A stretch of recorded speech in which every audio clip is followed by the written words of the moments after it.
Basically ये जितनी भी चीजें पढ़ते हैं हम हमेशा वो पढ़ते हैं जिनके आरपीसी क्वेश्चन पूछ रही है। ये बड़े बड़े से हैं जिनके बारे में सवाल पूछे हुए या इनके आसपास की कोई घटनाएं पूछी हुई, इसलिए इनके बारे में अपने पढ़ लेते। बाकी होने को संत अपने बाटा बाटा बोमी है। और तो मैं राजा महाराजा वाली हिस्ट्री पढ़ाते हैं अपने, तो अपने राजा महाराजा की हिस्ट्री पढ़ लेते हैं 20 दिन में। तो क्या राजस्थान के राजाओं का इतिहास 20 दिन में खत्म हो जाता है? भाई वो तो मैं हमेशा हंसता ही हूं कि भाई मेरे पीएचडी का टॉपिक है बीकानेर महाराजा अनूप सिंह। मुझे उन बीकानेर महाराजा अनूप सिंह पे 500 पेज लिखने हैं। कितने पेज लिखने हैं? थोड़े दिन पहले उन्होंने सिनॉप्सिस जमा करवाई मेरे से, तो भी मैं 50 पेज में लिख के गया कि 50-60 पेज की तो सिनॉप्सिस है कि भाई वो तो शॉर्ट रूप दिया था कि देखो यार ये मैं लिखूंगा, ये चैप्टर होंगे मेरे, इन चैप्टर में ये बात लिखूंगा, तुम्हें पसंद है तो आगे शुरू करूं वरना नहीं करूं। उन्होंने मेरे 50 पेज देख के कहा डन, तुम अब 500 पेज और लिख के ला के दो। और मुझे अनूप सिंह पे 500 पेज ले जाके जमा करवाने पड़ेंगे तब वो पीएचडी कंप्लीट होगी। इसका मतलब अनूप सिंह के बारे में कितने पेज जानता हूँ? 500, तभी लिख पाऊंगा। पर मैं यहाँ आपको पढ़ाता हूँ अनूप सिंह में लाइन लिखाता हूँ 7। मैं जानता हूं कि उन 500 पेज की जानकारी आरपीसी पूछती, आरपीसी जो 7 बातें पूछती लिखाओ टाबरों और आगे बढ़ो। अपना उद्देश्य केवल इतना है जितने से आरपीसी वाला पेपर पास हो जाए। जब आरपीसी वाला पेपर पास हो जाए उसके बाद में अनूप सिंह नहीं, सनूप सिंह और पनूप सिंह और कनूप सिंह कुछ ही पढ़ लेना।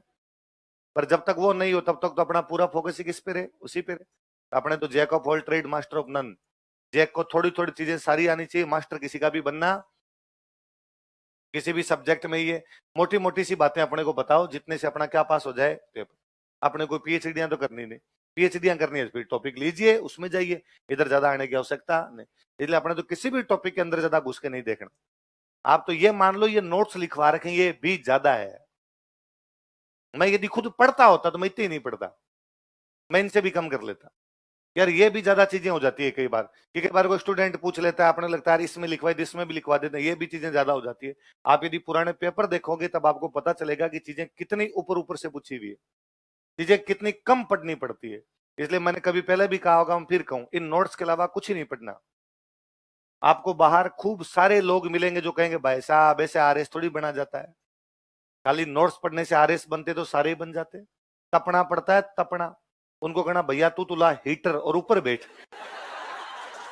है ना भाई, ढंग से तप जाएगा। भाई कम क्यों तपे, ढंग से तप, बाद में चूल्हे में बैठ जा जाके। इतना यदि तपने का शौक है तो कुछ भी नहीं करना पड़ता। मैं लिख के देता हूं आपके स्टाम्प पेपर पे, आप में से सिंगल आदमी मुझे सारे नोट्स याद करके कभी भी सुना देना। आप आरएस लग जाओगे, आपकी फर्स्ट रैंक आ जाएगी, फिर भी नोट्स याद नहीं होंगे। और जितने बन चुके हो उनको कहना कि आत्मा पे हाथ रख के सौगन खा के कह दो कि पूरे नोट्स याद है क्या। किताबें छोड़िए, किताबें देखी नहीं होती है। पर होता क्या, बंदा जब सिलेक्ट हो जाता है ना तो उसे इस प्रकार की बातें करनी पड़ती है। सिलेक्ट बंदा यदि सीधा करे कुछ ही नहीं पढ़ा था ऐसे ही हो गया था, लोग डाउट करते हैं, है ना। तो आप भी जब सिलेक्ट हो जाओगे, आपसे कोई पूछेगा ना तो आप भी बात देखोगे। कुछ मानक पुस्तकों का अध्ययन अनिवार्य हो जाता है। बिना पुस्तकों के अध्ययन के आपकी कंसेप्ट क्लियर नहीं हो। अंदर से आपकी आत्मा चीख चीख के कहती है अभी भी तेरे जो क्लियर नहीं है। ये मोटी मोटी बातें इतनी पढ़ लेते हैं, इतने में हो आ जाता है। लोग कहते हैं कि ये चीजें तो आप सब लोगों को पढ़ाते हो, फिर सब लोगों के सिलेक्शन क्यों नहीं होते? तो वो मैं कल शाम वाले बैच में बता रहा था कि अभी हमारे 2 बैच विदाई पर है। 2 बैच का कोर्स कंप्लीट होने वाला महीने भर के अंदर, वो दोनों बैच अब घर पधारेंगे अपने। उन दोनों बैच ने जब एडमिशन लिया था तब उन दोनों बैच के अंदर संख्या रही होगी 900,000 के आसपास एक बैच के अंदर। अब जब वो विदाई लेंगे तो दोनों बैचों में मिला के होंगे 250। बाकी घर गए, बाकी को मोक्ष प्राप्त हुई बहुत जल्दी। बाकी को बहुत जल्दी पता चला है भाई ये दुनिया पितल दी है, ज्यादा कोई लेना देना। मैं आपको लिख के देता हूं, है? आप 1000 के आसपास बैठे हो, आप जिस दिन फेयर है 1000 थे अब 700 हो गए ऐसे, तो ये तो जाओ तब मैं बता दूंगा, तो 120 मिलोगे आप जिस दिन फेयरवेल होगी उस दिन। क्योंकि तैयारी पढ़ाई छोड़िए, 1.5 साल रेगुलर आना ही बहुत बड़ी बात है। मैं तो कहता हूं कोई ना पढ़े घर पे जाके 1.5 साल केवल क्लास में सिंसियर होके पढ़ ले तो पेपर पास हो। क्लास की बात सुन ले, केवल क्लास की, कि मास्टर ने जो 1.5 घंटे 2 घंटे के अंदर पढ़ाया केवल वो सुन के चला जाए। बच्चा सुनता भी नहीं है, 2 घंटे बैठा नहीं रह जाता आदमी से क्लास में, उसमें मास्टर छाती पे खड़ा रहता है। तो भी उसको लगता है कि नहीं, एक बार तो बाहर जाके आऊंगा। तो घर पे तो 2 घंटे पढ़ना महाभारत हो जाती होगी यार, वो सेम की सेम चीजें याद करने। धैर्य है, ये पैशन की परीक्षा है, ये कोई ज्ञान की परीक्षा कतई नहीं है।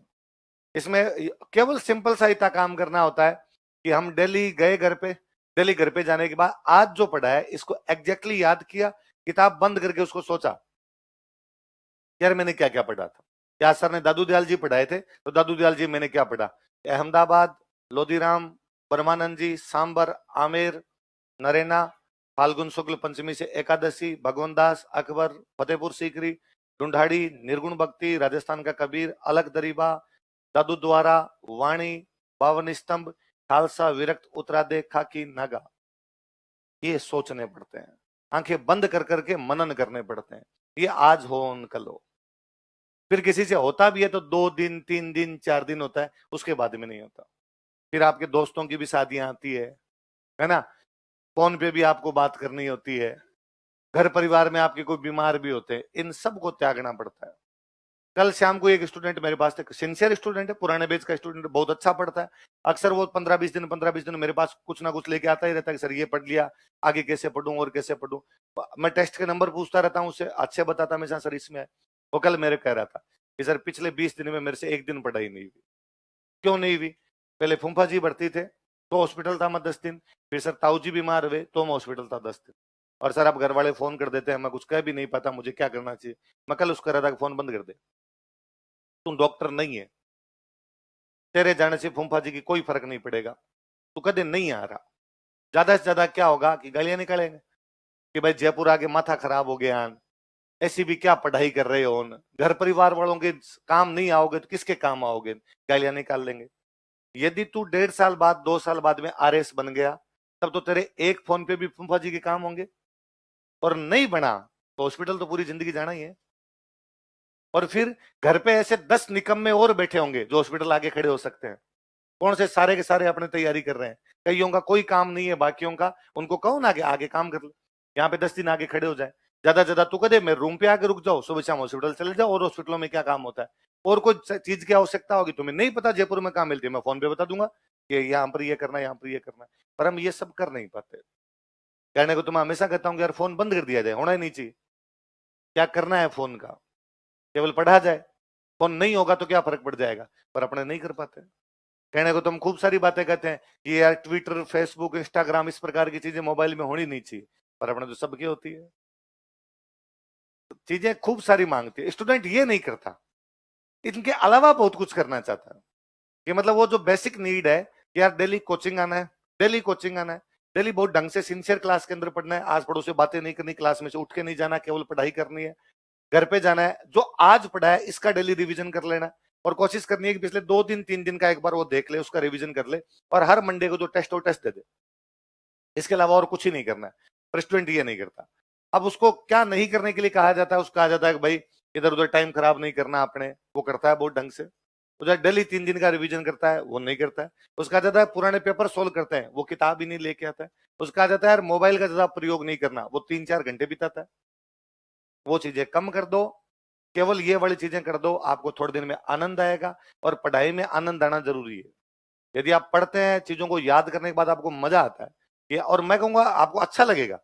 आप लगातार 3-3 दिन का याद करना शुरू कीजिए, फिर आपको अच्छा लगेगा कि आप कहीं यूं बैठे बैठे भी बाद में, पढ़ाई कतई वो नहीं है जो किताब खोलने के बाद की जाए, पढ़ाई वो है जो किताब बंद करने के बाद की जाए।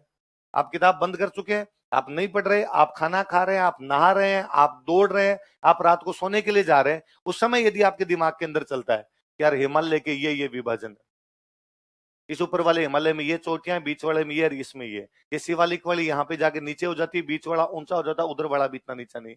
उधर वाले में यार ये लद्दाख का पठार आ जाता है, बीच वाले में ये जास्कर और काराकोरम आ जाते हैं, इधर वाले के अंदर दूसरे आ जाते हैं। इसको यहाँ दून बोलते हैं, इसको यहाँ द्वार बोलते हैं। यदि ये दिमाग के अंदर आता है बिना किताब खोले, तब तो पढ़ाई है। किताब खोलने के बाद तो किसी के भी आएगा, कोई सामने नोट्स लेके बैठेगा तो पढ़ाई करेगा। पढ़ाई वही है जो किताब बंद करने के बाद है। होना ये चाहिए कि कभी आप यूं खाना खा रहे हैं और खाना खाते खाते आपका हाथ रुका है अचानक, और आपका दोस्त आपको झंझोड़ के गया, अरे क्या, अरे रोटी तो खा ले, और आपको, अरे वो सत्संग स्थल को क्या कहते हैं, ये होता है यदि आपके हो रहा है इसका मतलब पढ़ रहे हो, ये नहीं हो रहा है तो नहीं पढ़ रहे हो, फिर धूल में लठ मार रहे हो। ये आजकल एक फैशन है, एक नया फैशन चला है आरएस की तैयारी करने का। इसे बंदा कूल लगता है ना। घर वालों को कहने में अच्छा लगता है कि बेटा कलेक्टर की तैयारी कर रहा है, आपको कहने में अच्छा लगता है कि मैं आजकल वो सिविल की प्रिपरेशन कर रहा हूं। होती नहीं है ये प्रिपरेशन, होती तो बहुत कम लोगों से, बहुत कम लोग करते हैं, और जो करते हैं वो इतने जल्दी निकालते हैं एग्जाम को जिसकी हद ही नहीं। मैं पिछले 4 अटेम्प्ट में देख रहा हूं, 13, 16, 18 और 21 वाला, ये सारे फर्स्ट अटेम्प्ट वाले निकाल लेते हैं बहुत सारे। मैं हमेशा उस शिवाक्षी वाला उदाहरण देता हूँ कि शिवाक्षी खांडल पिछली बार हमारे पास जब एडमिशन लिया था, वो शायद कोई वो फॉरेस्ट का एग्जाम था उसकी तैयारी करने आए थे, फॉरेस्ट के एग्जाम की तैयारी करने के लिए आए। यहाँ आके देखा कि यार ये सिंपल सा ही है, जब मेरे टेस्ट में नंबर आते हैं तो बाकी बच्चों के भी टेस्ट में नंबर आ ही जाते हैं, और वो फोर्थ रैंक है। पिछले में दिनेश सारण थर्ड रैंक है, पिछले में दिनेश सारण का सिलेक्शन हुआ। तो मैं इस बार कभी आएंगे तो मैं लेके आऊंगा, एकदम छोटा सा टाबर है। तो वो अभी मेरे को थोड़े दिन पहले मिले तब मुझे हंस रहे थे कि सर मैं पहली बार जब यहाँ आया था जयपुर, तो मैं बीए करने के बाद में यहाँ पे आ गया था, और मेरे दिमाग में था कि मेरी बीएड चल रही है, साथ में मास्टर वाला एग्जाम मुझे देना ही है। मैं इधर जीके पढ़ लेता हूँ, जीके पढ़ लूंगा तो उधर मास्टर वाले एग्जाम में सरलता रहेगी। मैं तो ये सोच के भी नहीं आया था कि आरएस का एग्जाम दूंगा। आपने लक्ष्यता में हमने क्लासेस शुरू की, थोड़े दिनों बाद में ज्योग्राफी का टेस्ट हुआ, तो ज्योग्राफी के टेस्ट में मेरी 5th रैंक आई, और क्लास में जब नाम बोले गए तो जैसे मेरे 5वें नंबर में नाम बोला गया दिनेश, तो मैं तो खड़ा भी नहीं हुआ, मुझे लगा और कोई होगा। मैं क्यों सोचूं कि मेरी भी 1000 लोगों में 5वीं रैंक आ सकती है। फिर मैंने देखा मैडम ने 2-3 बार दिनेश कौन है, दिनेश कौन है, और कोई नहीं खड़ा हो, तो मुझे लगा फिर मैं ही हूं। तो मैं खड़ा हुआ कि आप यदि वो दिखा दो कॉपी तो मुझे पता चल जाए मेरी वाली है, तो मुझे पता चला मैं ही हूँ। उस दिन मुझे लगा कि जब इन 1000 लोगों में मेरी 5वीं आ सकती है, फिर वहां भी रैंक आ सकती है। इस बार वो आ रहे से पर वो सर मैं घर पे जाके नोट्स के रट्टे मार लिया करता, ढंग से गोटे मार लिया करता, और सारे के सारे टेस्ट दे दिए थे। सिंगल आदमी ने किताबें नहीं पढ़ी होती, ये सब यूं ऊपर ऊपर से कहने की बात है। आप फलानी किताब पढ़ लो, ढींकड़ी किताब पढ़ लो, मैं तो हमेशा कहता ही हूं कि आप तो पढ़ लो, राजस्थान जी की किताब पढ़ लो, जो अच्छी किताब लगे ना वो पढ़ लो, और फिर मुझे बताओ कि नोट्स में कौन सी चीज नहीं है जो उसके अंदर है। या आप तो पुराने पेपर देख लो, और पुराने पेपर देख के देखो कि यार पेपर किस लेवल का आता है, हमारी किताब के अंदर हम क्या पढ़ रहे हैं। पहली बात तो आपने जिंदगी में आज दिन तक कोई किताब देखी नहीं, आपने किताब पढ़ी नहीं है। जिनको आप किताब बोलते हो वो है गाइड, जिनको आप किताब बोलते हो क्या है। महीना भर हो गया आपको आते हुए, ज्यादा ही हो गया, महीने से 40 दिन के आसपास होने लग गए। मेरी खुद की लिखी हुई इंग्लिश मीडियम के अंदर गाइड आती है, मैंने आपको सिंगल टाइम नहीं कहा होगा गाइड खरीदनी है। मैं जानता हूं कि यार वो बुक नोट्स है, नोट्स का थोड़ा सा अपर वर्जन लिखा हुआ उसके अंदर। बच्चों को जब मैंने नोट्स लिखवा दिए तो केवल मैं मेरी मार्केटिंग के लिए क्यों कहूं कि एक जाके वो पढ़ लेना, और फिर मैं ये झूठ तो कैसे बोलूं कि बुक पढ़ लेना, क्योंकि बुक नहीं है, वो गाइड है। कई बार कोई टावर पूछता है सर फिर क्यों लिख दी, वो स्टूडेंट तो पढ़ ले जो स्प्रिंग बोर्ड नहीं आ पाता, जो नहीं आ पाता वो पढ़ लेगा, किसी को पढ़नी होगी तो पढ़ लेगा, नहीं पढ़ेगी तो पढ़िए। तो आपने बुक तो देखी नहीं होती, आप हमेशा गाइडों में माथे मारते रहते हैं। बुक जो होती है, बुक में पढ़ने लायक कुछ होता ही नहीं जो कंपटीशन का हो। कई बार स्टूडेंट मेरे को कहता है सर हिस्ट्री की बुक बताओ बुक तो गौरी शंकर हीराचंद ओझा ने लिखी है, खाली मेवाड़ के 2 पोर्शन है, पढ़ ले। तो फिर 12 महीने मेवाड़ वाले 2 पोर्शन ही पढ़ेगा, फिर मेवाड़ वाले 2 पढ़ लेना, फिर मारवाड़ के 2 पढ़ लेना, बाद में सिरोही के 2 पढ़ लेना, बाद में बीकानेर के 2 पढ़ लेना। यूं करके उन्होंने राजस्थान राजस्थान पे 17 किताबें लिखी है, जिनमें केवल राजस्थान के राजा राजा है, वो राजाओं के युद्ध है और भी कुछ ही नहीं। तू पढ़ ले, बुक पढ़नी है तो तेरे सर वो तो नहीं पढ़नी, इतनी तो नहीं पढ़ी जाएगी, फिर नोट्स जिंदाबाद है। तुझे जिंदगी में समय मिले, तू जब आरएस लग जाए तब तेरे आरएस वाली एकदम चेयर के ऊपर, और आगे रखना गौरी शंकर हीराचंद ओझा मेवाड़ का इतिहास भाग 1, तब उसके ऊपर लिखना annals and antiquities of Rajasthan James Tod भाग 1। तो कोई आने वाले को लगेगा यार एसटीएम साहब है तो नॉलेज वाले, अंग्रेजी किताबें पढ़ते रहते हैं, भले ही पढ़ना मत, रखना टेबल पे सजा सजा के, बड़ा भला लगेगा, क्योंकि टाइम तो उसके बाद ही नहीं मिलेगा। इसलिए लिमिटेड चीजें पढ़ी जाए, इनको याद कर लिया जाए। पर ये याद होती नहीं, स्टूडेंट क्या होता है, थोड़े दिन चलता है वो पढ़ता है, फिर बीच में पढ़ाई गड़बड़ होती है, फिर उसको कोई ना कोई बाहर ज्ञान देने वाला मिल जाता है। इन बाहरी ज्ञान देने वाले तत्वों से तो ढंग से बचा जाए। जो बाद में कोई भी आगे कहता है कि यार ये भी पढ़ लिया जाना चाहिए, ये भी पढ़ लिया जाना, उसको कहा जाए कि तूने पढ़ी है क्या, और पढ़ी है तो मुझे कोई किसी किताब के लिए 3 पन्ने सुना, तो कि 3 पन्ने नहीं सुनाए जाएंगे, तो मैं नोट्स के 2 पन्ने सुना देता हूँ, क्योंकि नोट्स ही याद हो सकते हैं, किताबें कभी भी याद, क्योंकि नोट्स का रिवीजन हो जाता है, किताब का रिवीजन थोड़ी होता है। किताब यूं पढ़ने को तो मैं जब से पढ़ाने लगा, अब मेरे सामने कोई बुक आती है मैं उसको उठा के पढ़ लेता हूँ, पर वो याद थोड़ी है। ठीक है, पढ़ ली कोई एक आधी चीज अपने को लगी, यार अपने नोट्स में नहीं लिखवाते, इस बुक में लिखी भी हो सकता है, काम क्यों अगली बार किसी बेच के अंदर बच्चे को लिखा के, उतनी चीजें रहती है। नोट्स तो याद रहते हैं, नोट्स कभी क्योंकि अपने हाथ से लिखे हुए, ये अपने दिमाग के अंदर फिट है, ये स्कैन हो रखे हैं दिमाग के अंदर, भले बड़ी बात है। तो हम केवल उतनी उतनी चीजें पढ़ते हैं। यूं मैं अब लोक देवता पढ़ाते हैं तो मैं कोई 20-22 लोक देवता लिखवा देता हूँ। आपको लगता है राजस्थान में 20 ही लोक देवता है? कौन सा ऐसा गांव है जिसमें अपने देवता ने भूमियों से महाराज जगह जगह है? पर अपने लगता है आरपीसी कहां कहां से सवाल पूछते, यहां से पूछती है, बस खत्म। अब इनके अलावा कोई पूछ भी लेगी तो अपने को नहीं आ रहा तो दुनिया में किसी को नहीं आ रहा। नया सवाल था, एक सवाल आया पेपर के अंदर कि भारत के प्रथम प्रधानमंत्री का नाम बताइए। ऑप्शन दिए नरेंद्र मोदी, जवाहरलाल नेहरू, लाल बहादुर शास्त्री, मनमोहन सिंह। आप गलती से प्रथम पढ़ना भूल गए, आपने इतना बड़ा भारत के प्रधानमंत्री का नाम बताइए। पहला ऑप्शन था नरेंद्र मोदी, आप नरेंद्र मोदी करके आगे, गलत हो गया, होना चाहिए था जवाहरलाल नेहरू। आप यकीन मानिए ये 2 नंबर आपको बहुत नेगेटिव लेके जाएंगे, क्योंकि ये बाकी सबका सही था, केवल आपका गलत हुआ है। वो सवाल जो बाकी सबका सही होता है आपका भी सही होना चाहिए। एक क्वेश्चन है युगांडा के राष्ट्रपति का नाम बताइए, मैं तो कहता हूं किसी को नहीं है, आप करके आगे तो भी कोई फायदा नहीं, वो मेरिट पे कोई असर नहीं डालता। वे सवाल जो सब लोगों को आते हैं अपने सही होने चाहिए, वे सवाल जो किसी को भी नहीं आते अपने भी सही नहीं होंगे तो भी कोई फर्क नहीं पड़ता। पर स्टूडेंट की केवल मारामारी वही रहती है, पेपर में क्वेश्चन आए 100 या क्यों पेपर में क्वेश्चन आए 150, 150 में से 125 नोट्स में से छपके आते हैं, सीधी सीधी लाइनें आती है। आपको उनको 125 को देख के लगेगा कि आपने खुद ने पेपर बनाया है, यार ये लाइन तो मैंने नोट्स में पढ़ी थी, ये के आ गई। 25 सवाल इन नोट्स में से नहीं आते, स्टूडेंट को बस वो 25 ही पढ़ने। फिर कोई स्टूडेंट कहता है यार ये नोट्स काम के नहीं है, आउट ऑफ सिलेबस, पिछली बार देख लो इनके नोट्स में से बाहर आ गए थे। अरे उससे क्या फर्क पड़ता है, मेरिट तो 50% नहीं जा रही है, 200 में से 84 नंबर पे सिलेक्शन हो रहा है, 42%। तेरे नोट्स में से 85% से ज्यादा का मसाला था, इसका भी आधा इस पेपर में। स्टूडेंट कहता सर इस बार मेरिट बढ़ जाएगी, तो कितनी हो जाएगी? 5 हो जाएगी। अगले 50 साल में भी ये 200 की 200 तो होनी नहीं, जिस दिन 200 की 200 हो जाए उस दिन तो अपने ही समझ में। फिर या तो उन 25 क्वेश्चन के पीछे भाग लिया जाए कि यार अपने को 25 तैयार करने हैं, वो 25 तैयार करेंगे तो ये 125 रह जाएंगे, या इन 125 को अच्छे से कर लिया जाए, इन 125 में से अपने 100 भी हो गए, 90 भी हो गए तो अपना सिलेक्शन हो जाए, तो बात खत्म है। इसमें ज्यादा लोड लेने की आवश्यकता है नहीं। अब मुझे याद है एक बार कभी क्वेश्चन पूछा किसी एग्जाम में कि जयपुर में इस साल कितनी ट्यूबलाइट लगाई गई। इकोनॉमिक सर्वे का क्वेश्चन था, उसने उठा के पूछ लिया, ये भी नहीं कोई इधर उधर से पूछ रहा था, कोई ऊर्जा वाले चैप्टर के अंदर पहली दूसरी लाइन लिखी हुई थी। नहीं आना चाहिए, नहीं भी आएगा तो कोई फर्क नहीं पड़ेगा। अब यदि अब स्टूडेंट कहता है कि पिछली बार नोट्स में नहीं था ट्यूबलाइट की संख्या, भाई साहब फिर जयपुर में ट्यूबलाइट याद कर, फिर तो जोधपुर वाली याद कर। क्या पता इस बार अगला दे दे जोधपुर में ट्यूबलाइट कितनी लगा दे, क्या पता इस बार अगला क्वेश्चन ट्यूबलाइट नहीं दे, इस बार ये देगा जयपुर में इस बार राष्ट्रीय राजमार्ग के तहत कितने किलोमीटर सड़क बिछा दी गई, ये याद कर ले। ये तो याद नहीं करना, फिर जो सिंपल सिंपल बाकी बातें वो याद कर लीजिए। इसलिए चीजें बेहद सरल है, पर चीजें केवल 2 चीज मांगती है, मेहनत, डेडिकेशन। डेली आके बैठा जाए, समर्पण दिया जाए कि नहीं ये ही करना है, इसके अलावा और कुछ ही नहीं करना है।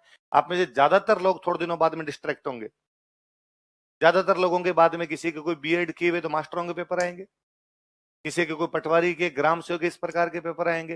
मैं खूब सारे अच्छे बच्चों को जानता हूं जो इधर सेलेक्ट हो सकते थे पर उधर गए। ये मुझे और बड़ा अजीब सा लगता है, एक बार कोई नौकरी पकड़ लें फिर बड़ी मिल जाएगी, मैंने तो उनको आज दिन तक मिलते देखी नहीं। फिर कोई स्टूडेंट कहता नहीं सर एक वो फलान जी जो थे वो पहले ये थे फिर आरएस बने। यदि तू जानता है कि फलान जी बन गए इसका मतलब अंगुलियों पे गिनने लायक है। यदि हर आदमी वैसे बन रहा होता तो अपने किसी का एग्जाम्पल नहीं देते। अपने यदि कहते हैं सर वो मैं 3 लोग ऐसे जानता हूं जो पहले ये थे फिर ये ऊपर दूसरी सर्विस के अंदर आ गए, बोलो अपवाद है, बहुत कम लोग है। बाकी ज्यादातर लोग वही है जो तैयारी कर रहे थे इस तैयारी के अंदर ही लगे। आप उधर डिस्ट्रैक्ट होते हो, आप पढ़ते नहीं हो, आपके कोई दूसरे प्रॉब्लम्स आ जाती है उनकी वजह से हो जाते हो, समस्याएं कई है। सिंपल अपने तो केवल जो क्लास में पढ़ाई जाए वो चीजें पढ़ ली जाए, पुराने पेपर डिलीट कर लिए जाए। क्योंकि पुराने पेपर आप में 2 चीज देते हैं, ये तो पुराने पेपर आपको ये बताते हैं कि जो क्लास में चल रहा है वो सही है गलत है। तो मैंने पढ़ा दिए संत संप्रदाय। अब आपने घर पे पुराने पेपर जाके देखे और हमने देखा यार इनमें तो एक भी सवाल नहीं पूछा हुआ, इसका मतलब कोचिंग ही गलत है, मास्टर गलत है, अपने नोट्स गलत है, जो पढ़ रहे हैं वो। और आपने पुराने पेपर जाके देख रहे आपको लगा यार 20 सवाल पूछे थे पुराने पेपर में, उनमें से 16-17 तो अपने नोट्स में से हो रहे हैं, और जो एक दो सवाल नहीं हो रहे हैं वो किसी एक बार ही किसी एग्जाम में पूछे हैं, उसके बाद में किसी एग्जाम के अंदर पूछे हुए आप लिख लो यार ये 2 सवाल सर ने नहीं लिखवाए लेकिन पूछ रखे हैं, अपने साइड के अंदर लिख लिया जाए। स्टूडेंट कहता है और क्या पढ़ना चाहिए, वो पढ़ ले, पर वो वास्तव में ये पूछना चाहता है कि ये नोट्स को छोड़ के मैं और क्या पढ़ूं, तो फिर तो कुछ ही नहीं पढ़ना चाहिए। इसके अलावा तो एक तो ये काम कर लिया जाए भाई, वो नोट पुराने पेपर देख लिए जाए, फिर पुराने पेपर एक तो ये बता देते हैं कि भाई जो चल रहा है आपने वो सही चल रहा है कि नहीं चल रहा है। दूसरा पुराना पेपर कॉन्फिडेंस देते हैं कि आपने संत संप्रदाय पढ़े, पढ़ते ही क्वेश्चन निकाले, मैं कहता हूँ अभी मान लो जीते पढ़ा दियो पढ़े कि पेपर निकालने के लिए बैठे, और 20 में से यदि आपको 16-17 आ गए, आपको लगता है ना मेरा टॉपिक क्लियर हुआ है, आपको लगता है ना मैं जो पढ़ रहा हूँ इसके अंदर से सवाल आते हैं, कॉन्फिडेंस देता है। कॉन्फिडेंस बहुत कुछ जिताता है।